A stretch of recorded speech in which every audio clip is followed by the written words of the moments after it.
Well, it's been good to meet you, Sam, and very interesting to hear about your business. Look, we are having a small dinner for some of our clients and friends after this. Why don't you join us? That's very kind of you. I'll just check with my associate whether they have other arrangements for us. Well, your associate is most welcome to join us too. Thank you. Excuse me. Walter. This is Sam Eriks from Eriks Imports. He has very kindly invited us to a dinner. Yes, would you like to join us? Unfortunately, I have another engagement. But thank you for the invitation. Well, perhaps you could join us after that for a drink. Sounds great. I'll be happy to. Where shall we meet? How about the lounge bar here at about 10? I'll see you then. Excuse me. Lynn, Victor's joining us for dinner. Oh, wonderful. I hope you don't mind. Of course not. You're most welcome. Well, shall we make a move? Would you mind if I just say goodbye to a few people? No problem. We'll see you outside in a few minutes. Okay.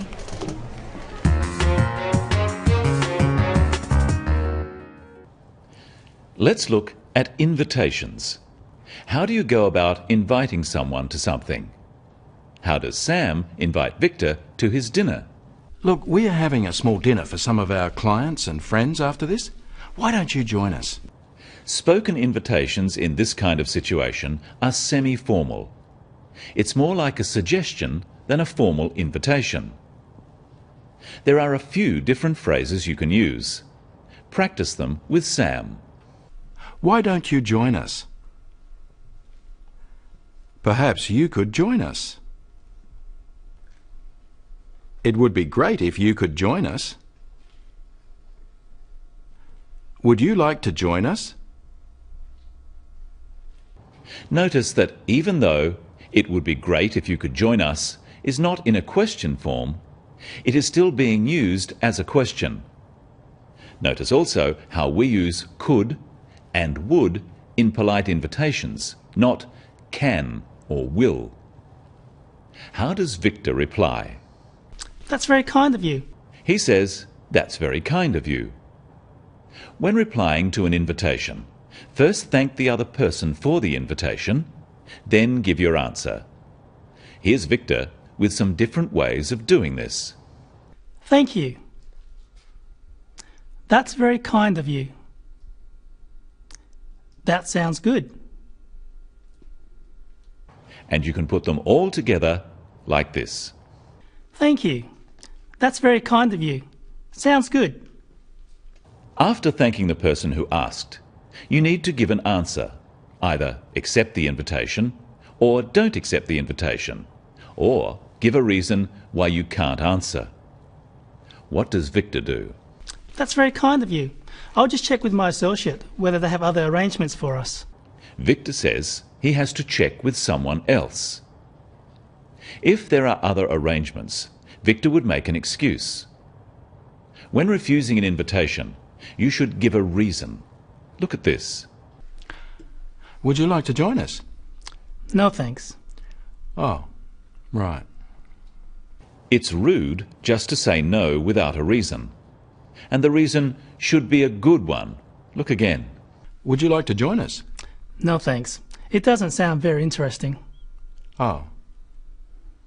Sam would rightly be offended by that reply. So what are some ways of making a polite excuse? Listen to Walter. Yes, would you like to join us? Unfortunately, I have another engagement. But thank you for the invitation. Walter doesn't need to say what his other engagement or appointment is, just that he has already made another commitment. Notice that he still thanks Sam for the invitation. Practice with Walter some other ways of making an excuse. Unfortunately, I have another engagement.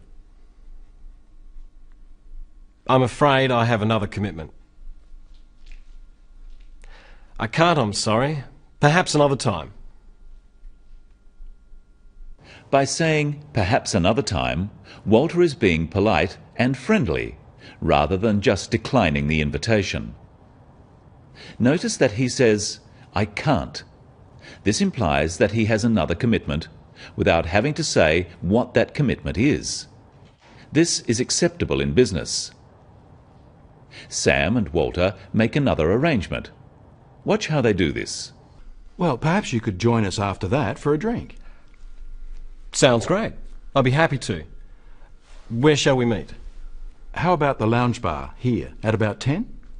I'll see you then. Sam says, perhaps you could join us after that for a drink.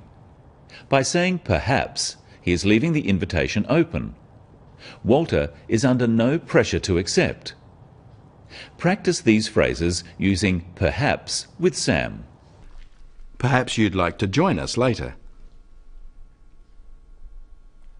Perhaps you'd be interested in meeting us for breakfast. Perhaps we could meet later in the week. Notice that Sam says you'd. Perhaps you'd like to join us later. You'd is short for you would. Walter accepts and they make the arrangement. Notice the slightly less formal way Walter accepts. Sounds great. I'll be happy to. Where shall we meet? You can use these simple phrases to accept an invitation. Practice them. That sounds great. Sounds good. I'd love to. I'd be happy to. Walter says, where shall we meet? You can use shall or will. But shall we is a common usage in questions simply because it is easier to say than will we. Shall is also used when asking for or making suggestions. Let's look at how Sam makes the arrangement. How about the lounge bar here at about 10? I'll see you then. By asking where shall we meet, Walter is leaving the details of the arrangement up to Sam. Sam gives a place and a time. But because this is an informal meeting, he doesn't make it sound like an appointment. He says, how about the lounge bar? How about invites the other person to say if it is not convenient. And he says, at about 10, as a question. This also leaves room for the other person to suggest a different time. Practice these two phrases with Sam. Listen carefully to Sam's voice and whether he uses a rising or falling tone. How about the lounge bar here? About 10? Walter confirms the arrangement by saying, I'll see you then. This is now a definite commitment and an end to the arrangement. Notice how the stress is on the word then to confirm that the time is definite. Try saying this, I'll see you then. Let's have a look now at the end of the scene. There are some more useful phrases. Lynn, Victor's joining us for dinner. Oh, wonderful. I hope you don't mind. Of course not. You're most welcome. Well, shall we make a move? Would you mind if I just say goodbye to a few people? No problem. We'll see you outside in a few minutes. Okay. Victor says, I hope you don't mind. It's a polite way of asking for someone else's approval. But Lynn can't really say no since Victor is listening. But Lynn politely confirms the arrangement. Practice how she does this. Of course not. You're most welcome. What are the main points we've learned today? When inviting someone informally, make it sound like a suggestion. That way, if someone can't accept, they don't feel so bad. Why don't you join us? Instead of, I invite you to join us. And if you need to make an excuse, don't just refuse an invitation. Give a reason and apologize. I'm sorry, I have another commitment. When confirming details, use an upward inflection. About 10 sounds like an order, but about 10 is asking whether it's convenient for the other person. That's all for today on The Business of English. See you next time.